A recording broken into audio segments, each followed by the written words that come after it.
Hello again. This is another podcast of me. I'm Simon, and I'm on tour through Germany doing the cycling tour, Young Germans, portrait of our generation, 18 to 34-year-olds.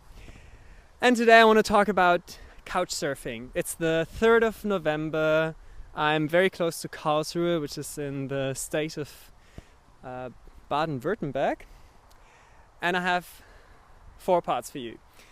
A few facts about Couchsurfing, some stories, how I go about doing my organizing Couchsurfing, and a little secret for the end, so that you bear with me. If you haven't already, if you have some German friends in the age range, please tell them to go to jungedeutsche.de and participate in the survey, because it would be great to have some more people participating. That's for now. Then there are more. I can't hold that many leaves, I'm sorry, but there are 2.3 million couchsurfers out there. They have every year 4.3 million great experiences, and fortunately for me, Germany is the country with the second biggest population of couchsurfers, which makes it way easier for me to find a host to house me with my project and my bike. I have some more statistics. In Europe alone, there are 50% of the whole couchsurfing community, and the average age is 28 years. As my range for the project is 18 to 34-year-olds, it is fantastic that almost 90% of all couchsurfers fit exactly into my age group. Yeah, I don't know how many of you know how that functions, but it's a website where people who themselves like traveling say, okay, if someone traveling comes to my place, I either offer them the couch in my living room, or I show them around town. And if you're traveling at the moment, you say, I'm traveling, and no one will bother you with their request. I then go to the website, say next week or tomorrow I want to, you should plan a bit in advance. I'll be in Karlsruhe or Strasbourg, and then request interesting profiles so that they accept you staying with them. They look at your profile, see, do I want to have this person in my house?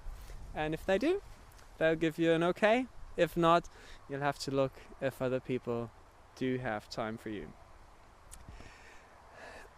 Getting to number 2, I had great experiences all over the place, and it's unfortunate that I want to pick only 3 or 4 to some highlights, but all the experiences were great. So my gratefulness for all these other people shouldn't be disregarded. But it was fantastic staying in a circus wagon. That's part of a project where young people dropping out of school can participate or they can learn they learn juggling, artistics, clownery, and make a show, so that after half a year of practicing, they can go on tour with the circus, and for them, I guess it's a great experience, and for me it was cool. At night we had a campfire. In the morning I was part of the group with all these students and the artistic director, but unfortunately I had to leave early. There was another cool experience with the sleeping in a barn. It was an old farming house that's changed into a student's accommodation, and the housing was quite cool. And then there was this barn, this long, 30, 40 meter long building, at the end of which there was this little couch. So I was sleeping in this huge room with my little couch. fantastic. For Halloween I had an American host, and not just had nice dinner, but also was part of the Halloween party.